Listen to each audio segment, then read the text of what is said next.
Hello everyone, welcome to the YouTube channel the one study point. तो हम पढ़ रहे हैं केमिस्ट्री में कोऑर्डिनेशन केमिस्ट्री, और कोऑर्डिनेशन केमिस्ट्री में हमने 7 लेक्चर कंप्लीट कर लिए हैं। और 7 लेक्चर में हमने अब तक ऑक्सीडेशन स्टेट निकालना, लिगेंड्स क्या होते हैं, कॉम्प्लेक्सेस क्या होते हैं, लिगेंड क्या होता है, और उसके साथ ही हमने हैप्टिसिटी कंसेप्ट, और लास्ट लेक्चर में हमने सबसे इम्पोर्टेंट चीज़ जहाँ से एक क्वेश्चन आता ही आता है वो था अपना EAN निकालना। ईआन रूल, जिसको अपन 18 इलेक्ट्रॉन रूल बोलते हैं, या हम उसको सिंपली वे में अगर सिंपल भाषा में बोलें उसको हम, तो वो क्या होता है, स्टेबिलिटी रूल।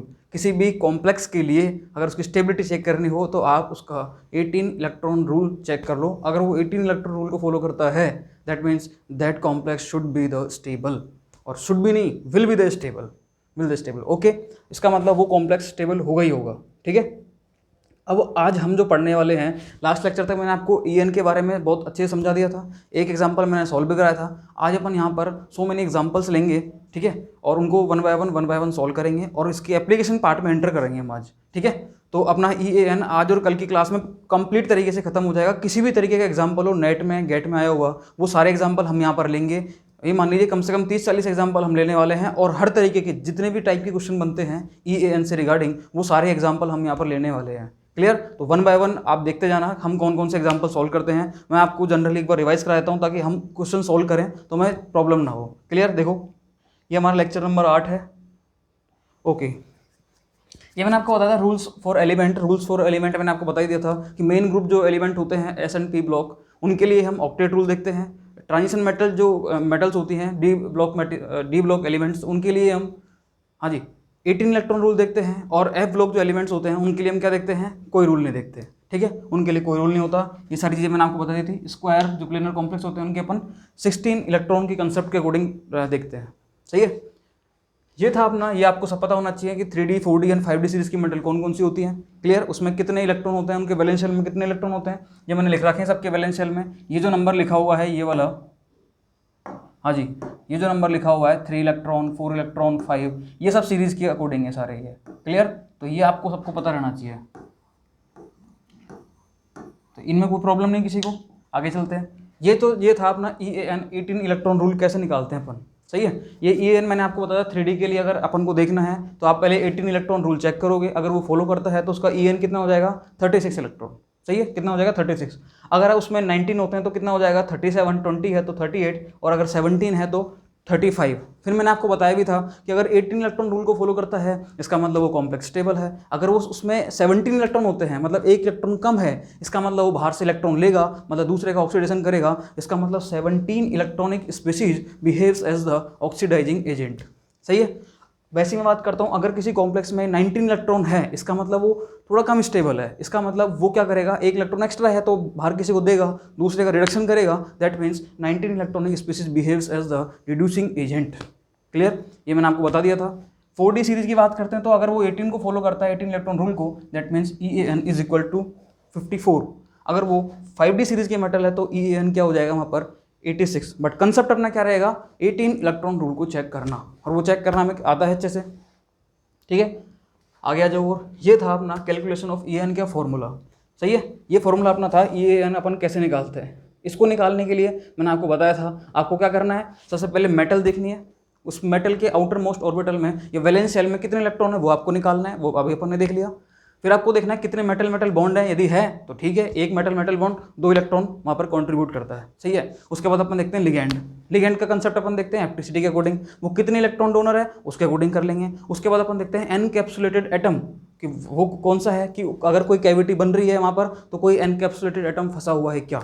सही है, जिसको अपन Z से डिनोट किया था अपन ने। उसके बाद देखते हैं प्लस माइनस चार्ज, कि कॉम्प्लेक्स पर अगर प्लस चार्ज है तो -4 -x लिख देंगे, और अगर कॉम्प्लेक्स पर प्लस है तो यहाँ माइनस लिख देंगे। मतलब माइनस है तो प्लस लिखेंगे, प्लस है तो माइनस लिखेंगे। ये कंसेप्ट अपन ने सीख लिया था। ठीक है, अब अपन एग्जांपल्स पे आते हैं। आ जाओ, देखो अब मैं one by one example solve कर रहा हूँ। पहले आप इसका स्क्रीनशॉट लो और एक एक एग्जांपल को सोल्व करने की कोशिश करो। वीडियो को पॉज करो, आप पॉज करके एक एक एग्जांपल को सोल्व करने की कोशिश करना। ये लीजिए, ठीक है। अब मैं क्या करता हूँ, इनको वन बाय वन सोल्व कर रहा हूँ, देखते चलना। बिल्कुल क्लियर?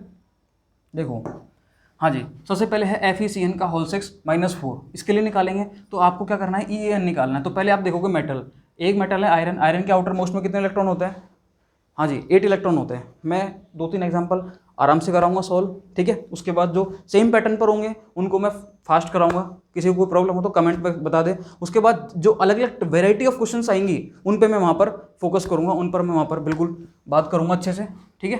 देखो आयरन के आउटर मोस्ट में कितने इलेक्ट्रॉन होते हैं, 8 इलेक्ट्रॉन, ठीक है। प्लस एक Cn जो होता है, एक 1 इलेक्ट्रॉन डोनर होता है because it has the -1 charge, clear. तो 6 पर कितना हो जाएगा, मतलब एक Cn 1 इलेक्ट्रॉन डोनर, तो 6 कितने हो जाएंगे, 6 इलेक्ट्रॉन डोनर। ये लो भैया, कॉम्प्लेक्स पर चार्ज कितना है, -4, मतलब इतना यहाँ कितना आ जाएगा, +4 = 18। और ये क्या है अपना EAN, सही है, क्लियर है चीज़, कोई दिक्कत नहीं किसी को भी। ओहो, देखो ये जो है अपना,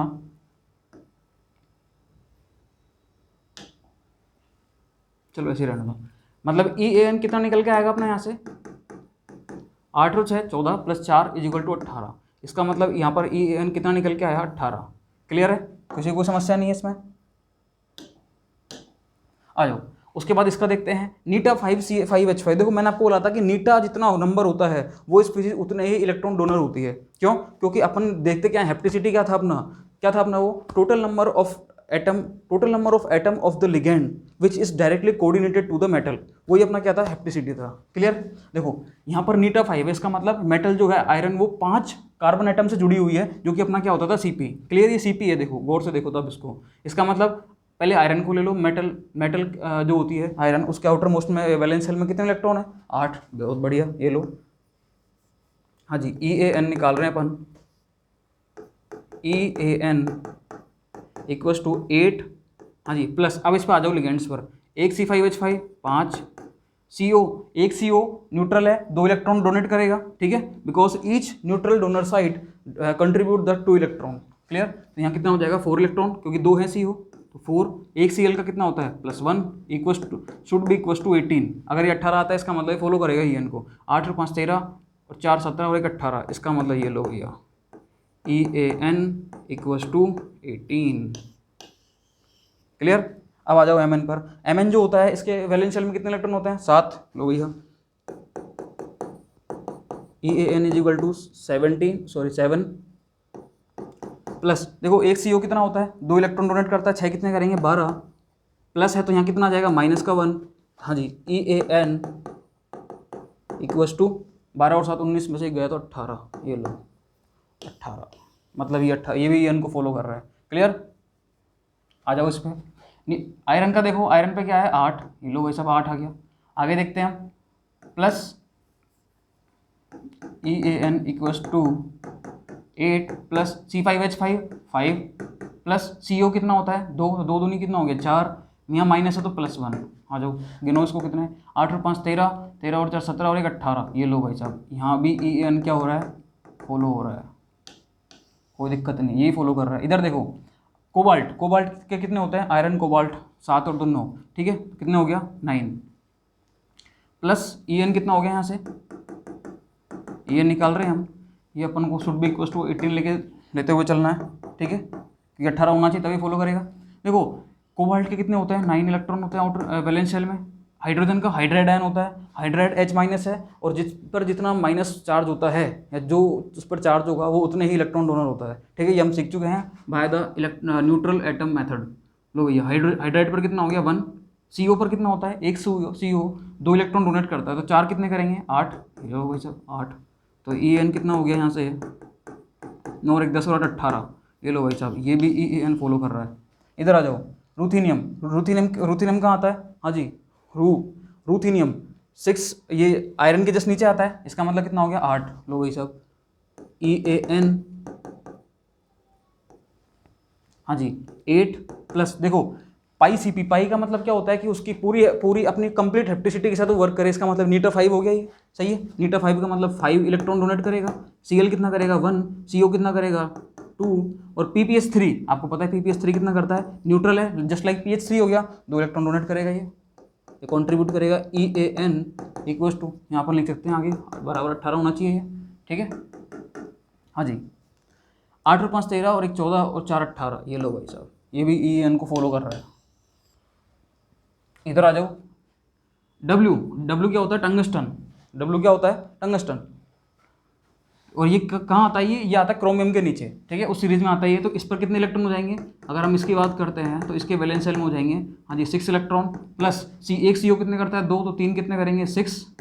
हाँ जी SiMe3 कार्बन फैमिली का मेंबर है, जस्ट लाइक CMe3 हो गया, जस्ट लाइक CH3 हो गया। इसको समझना आप, मैं ऐसे कैसे बोल रहा हूँ चीज़ों को, क्योंकि कार्बन फैमिली का मेंबर 4 बॉन्ड बनाता है, ठीक है, उसने 3 बॉन्ड बना रखे हैं, मतलब उस पर -1 चार्ज होगा, और -1 चार्ज होगा तो वो कंट्रीब्यूट करेगा 1 इलेक्ट्रॉन, क्योंकि जो चार्ज होता है उतने इलेक्ट्रॉन वो कंट्रीब्यूट करता है, ठीक है। ये लो 1 Cl कितना करेगा 1 NCMe2, इसको देखना एक बार, NCMe2 क्या है ये, देखो NC और Me ये है अपने पास, ठीक है। अपन इसको इसकी वैलेंसी देखनी कि न्यूट्रल लिगेंड है कैसे लिगेंड है। देखो मिथाइल को पहले इसके साथ जोड़ दो कि मिथाइल 1 बॉन्ड बनाता है, बन गया। कार्बन और नाइट्रोजन 3 बॉन्ड बनाता है, ये बना दो, क्या सबकी वैलेंसी पूरी हो गया, मिथाइल जुड़ गया। ये कार्बन 4 बॉन्ड बनाता है, बन गए। नाइट्रोजन 3 बनाता है, बन गया। इसका मतलब NCMe जो होता है it is the neutral ligand. Clear, ये क्या है न्यूट्रल लिगेंड। किसी के ये नेगेटिव लिगेंड आ जाता है, मतलब नेगेटिव चार्ज कंटेनिंग लिगेंड आ जाता है, तो ये नेगेटिव चार्ज कंटेनिंग लिगेंड नहीं है ये, सही है। इसका मतलब NCMe2 क्या करेगा 2 इलेक्ट्रॉन डोनेट करेगा क्योंकि न्यूट्रल है, और ये 2 हैं ऐसे, तो इसका मतलब कितने इलेक्ट्रॉन हो गए 4, शुड बी इक्वल्स टू 18। देखते हैं 6 और 6 12, 13, 14 और 4 18। ये लो भाई साहब, इसका भी EAN फॉलो हो रहा है। हमें यही तो चेक करना था कि कौन सा कॉम्प्लेक्स है जो EAN फॉलो कर रहे हैं। अभी तक तो सारे कर रहे हैं। इरिडियम, ठीक है, इरिडियम कहाँ आता है, इरिडियम आता है अपना कोबाल्ट के नीचे, कोबाल्ट वाली सीरीज में, मतलब इसके आउटर मोस्ट में कितने इलेक्ट्रॉन हो जाएंगे 9, कितने हो जाएंगे 9। ये लो भैया 9, और Cl, एक Cl कितना करता है 1, तो 3 कितने करेंगे 3। PPS3 न्यूट्रल लिगेंड है और 2 हैं, ये कितना हो गया 2 और 2 4, प्लस AsPH2। देखो ये आर्सेनिक कहाँ आता है नाइट्रोजन फैमिली में, ठीक है, उसमें आता है ये, और PH2 मतलब 2 बॉन्ड है इसके साथ, मतलब जस्ट लाइक NH2 हो गया क्या ये, और जस्ट लाइक NH2 होता है तो NH2 पर कौन सा चार्ज होता है माइनस, मतलब इसी सीरीज का नाइट्रोजन फैमिली का क्या है मेंबर है ये आर्सेनिक। क्लियर, लो भैया इस पर -1 चार्ज, इसका मतलब ये कॉन्ट्रीब्यूट करेगा 1 electron, should be equals to 18। ये लो इसका EAN कितना निकल के आएगा 9 और 3 12 और 4 16 और 1 17। ये देखो भाई साहब इरिडियम जो है, हाँ जी, ये जो इरिडियम है ये इसको फॉलो नहीं कर रहा है। किसको फॉलो नहीं कर रहा है ये 18 इलेक्ट्रॉन रूल को। ये क्लियर है, इसका मतलब ये इसके 17 इलेक्ट्रॉन है। It behaves as the oxidising agent. ये किसकी तरह बिहेव करेगा ये, हाँ जी किसकी तरह बिहेव करेगा ऑक्सीडाइजिंग एजेंट की तरह, ऑक्सीडाइजिंग, हाँ जी एजेंट। समझ में आ गया होगा आपको क्यों करेगा, क्योंकि ये 17 इलेक्ट्रॉन फॉलो कर रहा है। तो आपको कॉम्प्लेक्स देगा, वो पूछेगा क्या ये कॉम्प्लेक्स मतलब स्टेबल है, ऑक्सीडाइजिंग एजेंट की तरह बिहेव करेगा, रिड्यूसिंग एजेंट की तरह बिहेव करेगा, या नो वन। तो आप क्या बोलोगे, it behaves as the oxidising agent. क्यों, because it has the 17 electron. Clear, आ जाओ ऑस्मियम। ऑस्मियम क्या आता है, हाँ जी ऑस्मियम आता है अपने आयरन वाली सीरीज में। क्लियर, तो आयरन कहाँ आता है अपना, सॉरी आयरन के वैलेंस शेल में कितने इलेक्ट्रॉन होते हैं, या उस सीरीज के जो जितने भी एलिमेंट है उनमें कितने इलेक्ट्रॉन होते हैं 8 आउटर मोस्ट में, ये वैलेंस शेल में। लो भैया लिख दो उसको आगे, EN is equal to osmium में कितने होंगे 8 प्लस N। अगर NH2 देता है तो -1 चार्ज होता है, NH बोलता है तो -2 चार्ज होता है, N बोलता है तो -3, और अपन को N बोला है केवल। देखो यहाँ पर इसका मतलब ये क्या है, इस पर होगा चार्ज -3, मतलब ये 3 इलेक्ट्रॉन डोनेट करेगा ये लो भैया 3। एक Br एक करता है तो 2 कितने करेंगे 2। PMe3 is just like NH3 क्योंकि उसी फैमिली का मेंबर है ये, तो इसका मतलब न्यूट्रल हो गया, इसका मतलब 2 इलेक्ट्रॉन डोनेट करेगा। NMe2, देखो NMe2 जस्ट लाइक NH2 हो गया क्या, ठीक है, इस पर -1 चार्ज हो जाएगा और -1 हो जाएगा तो ये 1 इलेक्ट्रॉन डोनेट करेगा। यहाँ है -1 तो यहाँ कितना कर देते हैं अपन +1, should be equals to 18। Clear, ये लो भैया थोड़ा सा मैं नीचे लिख देता हूँ इसको। अब देखते हैं इसके क्या ये EN फॉलो कर रहा है क्या। आ जाओ 8 और 3 11, 11 और 2 13, 13 और 2 हाँ जी 13 और 2 15, 15 और 2 17। ये भी क्या कर रहा है 17 इलेक्ट्रॉन है, ये क्या है 17 इलेक्ट्रॉन है, इसके भी 17 इलेक्ट्रॉन है भाई साहब इसके पास। इसका मतलब ये भी क्या है, it behaves also the oxidising agent. ये भी किसकी तरह बिहेव करेगा ऑक्सीडाइजिंग एजेंट की तरह। क्लियर है, किसी को समस्या नहीं है। अब देखो हाँ जी नीटा3C3H3, नीटा3C3H3 क्या होता है, ये होता है साइक्लोप्रोपाइलिन जो एरोमेटिक कंपाउंड होता है इसका, ये वाला साइक्लोप्रोपाइलियम कैटायन, ये वाला होता है ये। क्लियर, अब देखो इस पर ये जुड़ा हुआ है नीटा से, नीटा3, इसका मतलब क्या हो जाएगा हाँ जी, ये 3 इलेक्ट्रॉन डोनर हो जाएगा। अपन पहले देखेंगे मेटल, मेटल की बात करते हैं अपन। तो देखो आयरन के अपन को पता ही है 8 इलेक्ट्रॉन होते हैं वैलेंशियल में। नीटा 3 करेगा, नीटा 5 करेगा। इनको देखने की जरूरत नहीं होती, जो भी आपको नीटा दे एज इट इज लिख दो उसको, ठीक है। उसके बाद एक CO 2 इलेक्ट्रॉन करेगा। लो भैया, शुड बी इक्वल टू 18, क्या 18 हो रहा है, देखते हैं। EAN 8 और 3 11, 11 और 5 16 और 2 18। ये लो भैया, ये EAN फॉलो कर रहा है। अब सबसे काम की चीज़ क्या है, इन सब ने 18 इलेक्ट्रॉन रूल तो फॉलो करा, इन सब ने 18 इलेक्ट्रॉन रूल तो फॉलो करा, लेकिन अब यहाँ पर एक चीज़ रह गई। क्या रह गया, इनका EAN, ये जो मैंने लिखा रहा, ये निकाला है मैंने, EAN नहीं एक्चुअल में, ये क्या है, ये है अपना कि ये 18 इलेक्ट्रॉन रूल को फॉलो कर रहा है, मतलब EAN रूल को फॉलो कर रहा है ये इसका अगर EAN अगर अपन निकालते हैं इफेक्टिव एटॉमिक नंबर, तो वो कैसे निकलेगा, वो निकलता है इनके बेसिस पे। देखो ये अगर वो 3D सीरीज की मेटल है इसका, तो उसका हो जाएगा 36, अगर वो 4D की है तो 54, अगर वो 5D की है तो हाँ जी 86।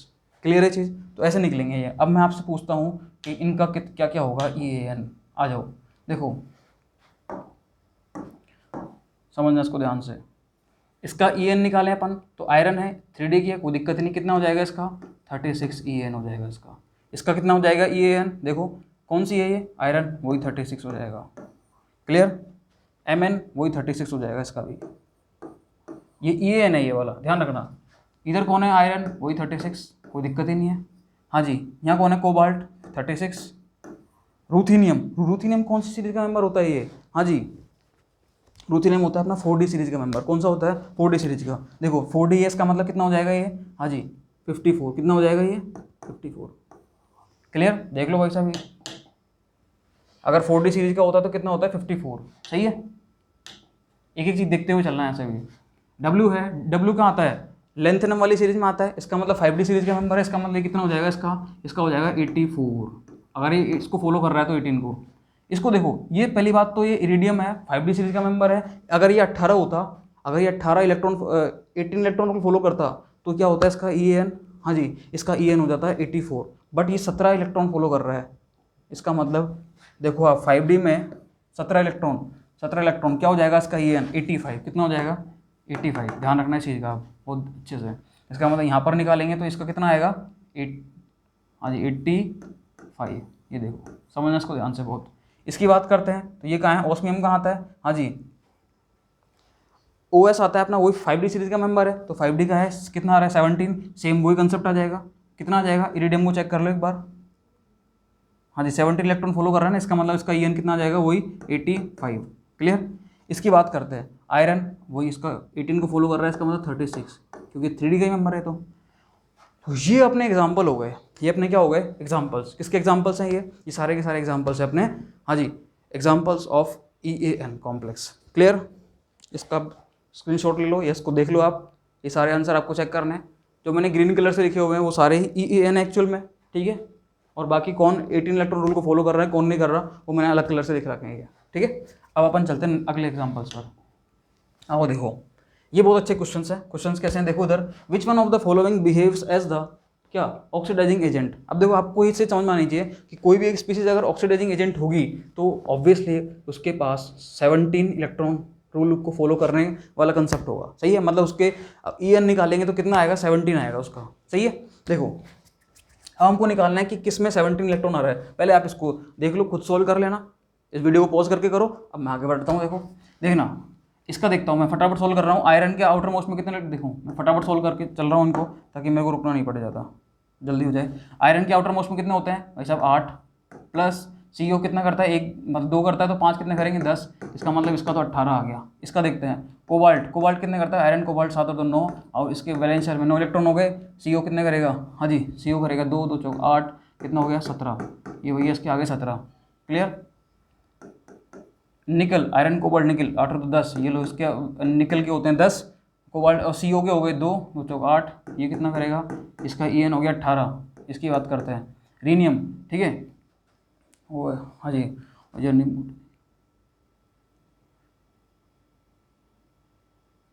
इसका मतलब री जो होता है, रीनियम कहाँ आता है, MN वाली सीरीज में आता है, ये MN वाली सीरीज में आएगा। इसका मतलब इसके आउटर मोस्ट में 7 इलेक्ट्रॉन हो गए।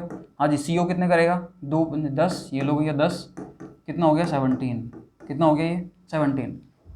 अब इसमें कुछ कॉम्प्लेक्स पर चार्ज वार्ज भी देखा है क्या इसमें? हाँ जी, 1 मिनट।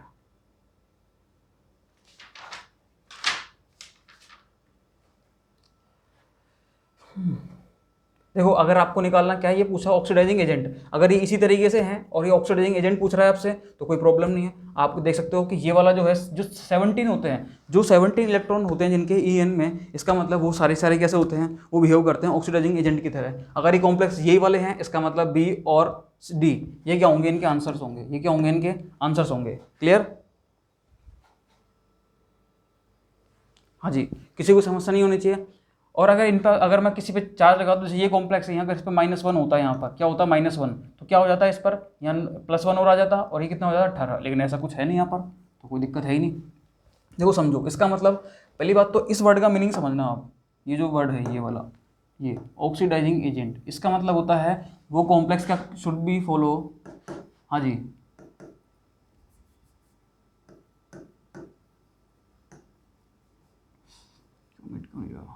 शुड फॉलो, क्या करना चाहिए, हाँ जी, 17 इलेक्ट्रॉन। क्लियर? उसके पास क्या होने चाहिए, 17 इलेक्ट्रॉन होने चाहिए। अगर उसके पास 17 इलेक्ट्रॉन है तो ऑब्वियसली क्या होगा वो, हाँ जी, ऑक्सीडाइजिंग एजेंट की तरह बिहेव करेगा। क्लियर? इसलिए मैंने बोला कि ये वाली स्पीसीज और ये वाली स्पीसीज ये क्या होंगी, ऑक्सीडाइजिंग एजेंट। अब देखो नेक्स्ट क्वेश्चन क्या है, which one of the following behaves as the strong reducing agent. Reducing agent का मतलब क्या होता है, मतलब किसी दूसरे का रिडक्शन करे वो, मतलब खुद के पास इलेक्ट्रॉन एक्स्ट्रा होगा तभी तो करेगा। इसका मतलब 19 इलेक्ट्रॉन की species behaves as the reducing agent. सही है?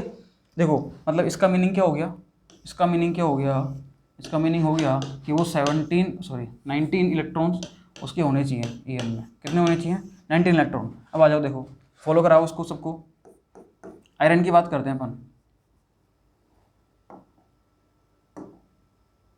देखो आयरन की अगर अपन बात करते हैं तो पाई CP मतलब कितना हो गया 5, आयरन के कितने होते हैं, हाँ जी 8, कितना हो गया 13।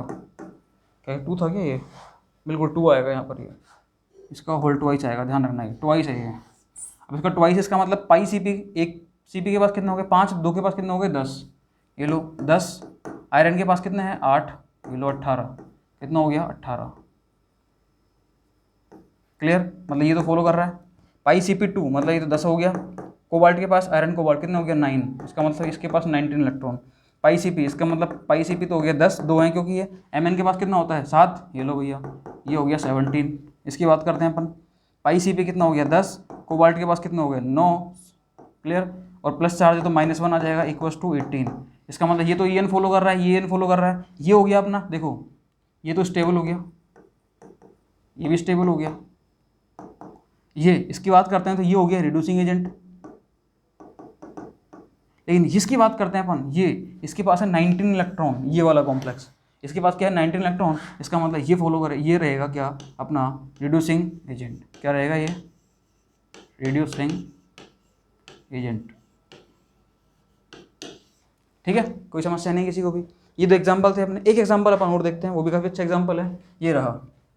इसको समझो, which one is stable complex. देखो मैंने आपको बताया था अगर कॉम्प्लेक्स की स्टेबिलिटी देखनी है तो डायरेक्ट दिमाग में क्या आना चाहिए, EAN कॉन्सेप्ट। अगर आपको EAN रूल पता है, 18 इलेक्ट्रॉन रूल पता है, तो आप इजीली निकाल सकते हो उसकी स्टेबिलिटी।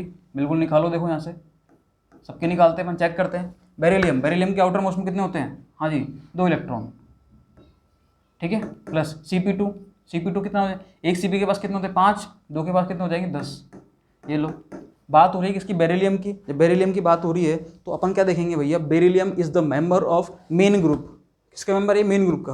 और मेन ग्रुप में हम क्या देखते हैं हमेशा, हाँ जी मेन ग्रुप में हम देखते हैं ऑक्टेट रूल।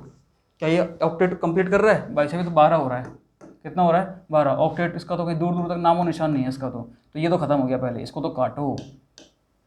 बेरिलियम, बेरिलियम के कितने होंगे 2, हाँ जी।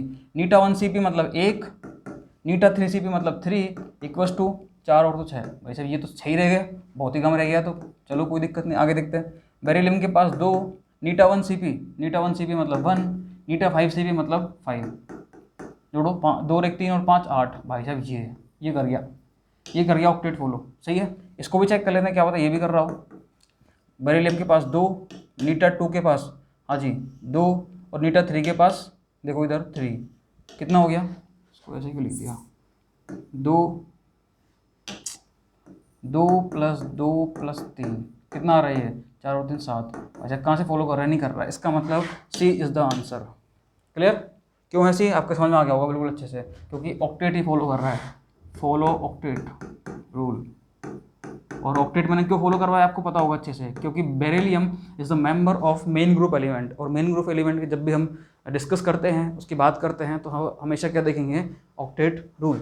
ठीक है, देखो इसने पूछा है ये कॉम्प्लेक्स दे दिया, इसमें अगर मेटल को मैं ये मानूँ, CO को मैं ये मानूँ, मतलब इसका नंबर इतना मानूँ, और Z को मैं ये मानता हूँ, तो कौन कौन से कॉम्प्लेक्स स्टेबल होंगे। ठीक है, मतलब स्टेबल कॉम्प्लेक्स की बात पूछ रहा है ये, एक तरीके से लिख लो, स्टेबल कॉम्प्लेक्स कौन कौन से बनेंगे।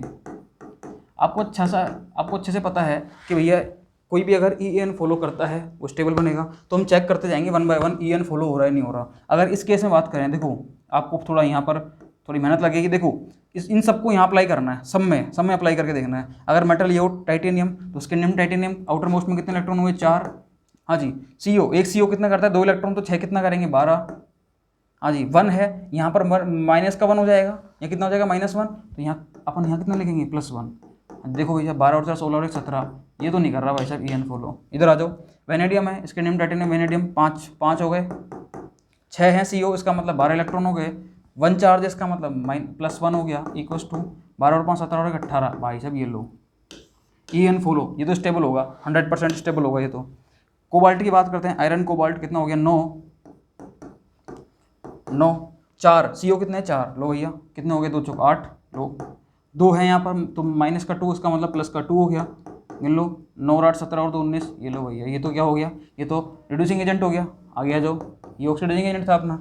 MN के पास कितने होते हैं आउटर मोस्ट में, 7 इलेक्ट्रॉन, MN के पास कितने होते हैं, 7 इलेक्ट्रॉन प्लस, हाँ जी 5 CO है, इसका मतलब कितना हो गया, 10, एक है -1, तो यहाँ हो गया +1, इक्वल्स टू 17 और 1 18, ये लो भैया 18। अरे भाई साहब देख रहे हो उसको भी आप, ये भी, मतलब कॉम्प्लेक्स B और D are the stable complex. अगर ये कंसेप्ट आ जाए इस तरीके से, देखो ये एप्लीकेशन पार्ट है, EN का ही है, तो समझ में आना चाहिए आपके अच्छे से, सही है। तो ये अपना हो गया EAN के बारे में, क्लियर है चीज़। तो ये एग्जांपल अपन ने देखो, देखो कितनी सारी वैरायटी थी। अब मैं नेक्स्ट लेक्चर में लेके आऊँगा एप्लीकेशन पार्ट ऑफ EAN, तो उसमें मैं अपन टोटल वैलेंस इलेक्ट्रॉन निकालना सीखेंगे, अपन मेटल बॉन्ड कितने होते हैं वो निकालना सीखेंगे। आपको कोई कॉम्प्लेक्स दे दिया, उसमें बोला कि इसमें बताओ कितने मेटल बॉन्ड हो सकते हैं, तो वो निकालना अपन को, कितने एनकैप्सुलेटेड एटम है और कौन सा है वो निकालेंगे अपन। ठीक है, उसमें पूछ रहे आपसे कि कॉम्प्लेक्स पर चार्ज किया, वो निकालेंगे अपन। उसमें लिगेंड पूछ सकता है कि मैंने आपको बोला था कि ब्रिजिंग लिगेंड कितने होते हैं और टर्मिनल लिगेंड्स कितने होते हैं, तो वो अपन सीखेंगे। एनो लीनियर है, एनो बेंट है, वो सीखेंगे अपन। ठीक है, टोटल वैलेंस इलेक्ट्रॉन निकालना सीखेंगे, और उसके साथ साथ बॉन्ड पर मेटल सीखेंगे अपन, एक मेटल का पर मेटल बॉन्ड कितना आ रहा है, सही है। तो वो चीज़ें अपन सीखेंगे नेक्स्ट लेक्चर में। क्लियर, किसी को कोई दिक्कत नहीं है इसमें। तो एक बार फटाफट मैं ये सारी स्लाइड्स रिवाइज करा देता हूँ आपको, देख लो एक बार।